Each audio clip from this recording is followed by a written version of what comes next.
歡迎嚟到暖意廚房。今日嘅推介係法式吐司，方便又簡單。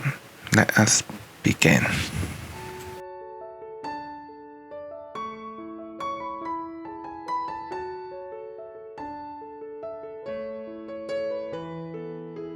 試下材料咧，好簡單，有牛奶啦、方包啦、糖霜啦、少少鹽，跟住香草、油，跟住cinnamon、肉桂粉、雞蛋同埋牛油。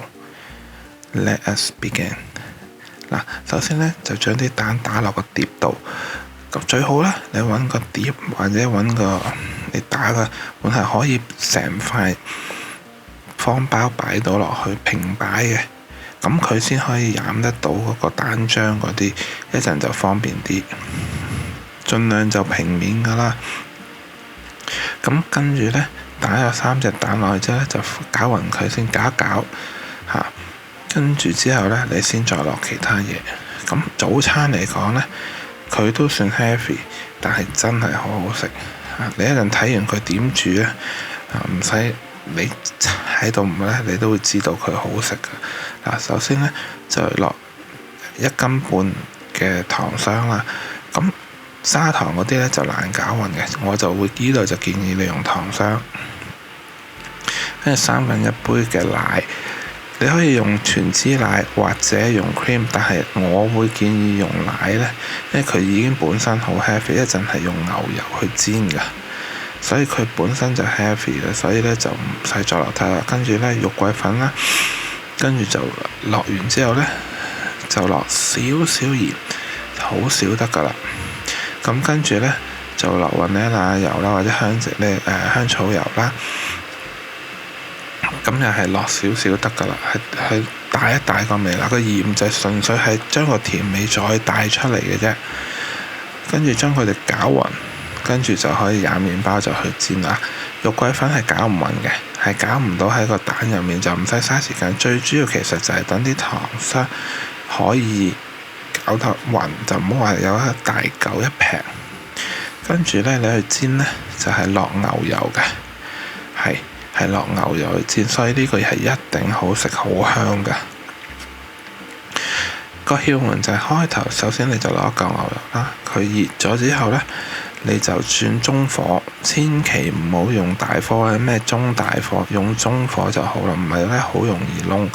咁擺方包咧，染咗個蛋漿之後咧，就可以擺落去。其實原理係好似西多士，但係佢入面嘅成分唔同，因為佢又唔會話中間夾花生醬嗰啲嘅，佢就淨係染蛋漿同埋用肉桂粉有少少糖嚇。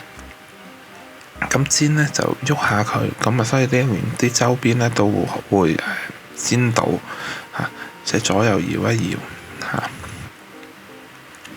咁呢你煎到一邊金黃色之後呢，你就可以反去另外一邊噶啦。咁兩邊都金黃色呢，其實就可以拎起，跟住就下一塊。但係呢度呢，有樣嘢要注意嘅，你煎下呢，因為佢有糖啊。你就算用菜油啊，或者係橄欖油呢，佢都係會變黑嗰啲油。一變黑呢，你就攞張廚房紙抹晒啲油嚇。即係當然啦，唔好喺個火上面啦，拎遠少少抹咗佢就，跟住再落嗰啲新牛油，同埋每煎一塊呢，要加牛油噶。係啊，所以佢係好肥，但係佢係好好食噶。嗱，你煎完一塊之後，你就要加啲油，又唔使多噶，唔使話好似第一次落咁多，因為你補翻啲油佢唔夠，但係亦唔使話好似第一次落，即係成塊咁大塊。跟住之後呢，你就要記住要換油，唔係呢就燶咗就唔靚仔啦。嗱，好簡單嘅啫。嗱，一陣呢，你會睇到我係會換油。抹一抹佢，跟住就會落嗰啲新牛油。嗱，而家煎完一塊啦，跟住呢，我要補少少牛油落去嘅，就唔使多。你見到薄薄，我落咗薄薄第一片嘅啫。我就成磚牛油就慢慢揾把刀咁解，因為我煎8塊都要用幾多牛油，但係真係你好遠都聞到佢好香好香。嗱，你睇啦，少少嘅啫。薄薄地一層。咁跟住你就等佢溶咗之後呢，你又可以再煎啦。大概你煎8塊呢，差唔多煎到第4塊之後，你就見到啲油開始變咗深啡色或者係直情黑色嘅，因為佢有糖啊，所以你唔理你用邊隻油都係嗱，你可以用菜油啊、橄欖油健康啲，但係就真係冇咁好食嘅。難得整一次呢，若果係真係容許自己放縱一下，用牛油啦。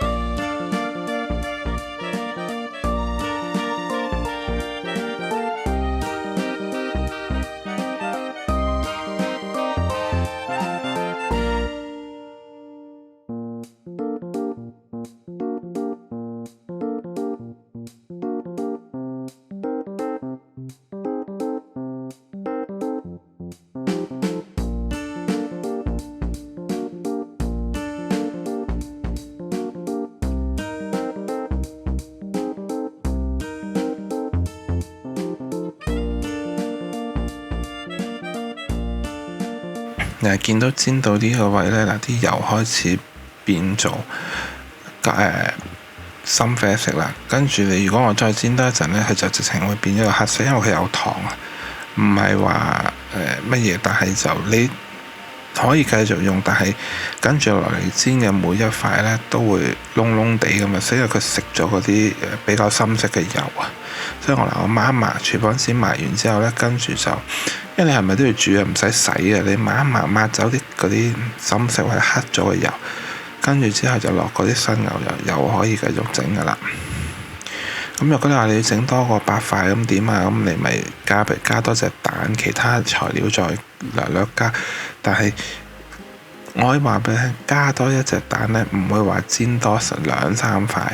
大概1-2塊嗱，整完之後呢，就落啲糖霜喺面，跟住就加糖漿，好好食，就係咁簡單。我整到，你哋一定冇問題。我希望你哋中意呢個 video， 法式吐司。如果你中意嘅話，俾個 like 我，訂閱我頻道，撳個鐘仔，咁我下次有 video 你就唔會錯過啦。希望下次煮嘢食嗰陣時見到你哋啦。Thank you。拜拜。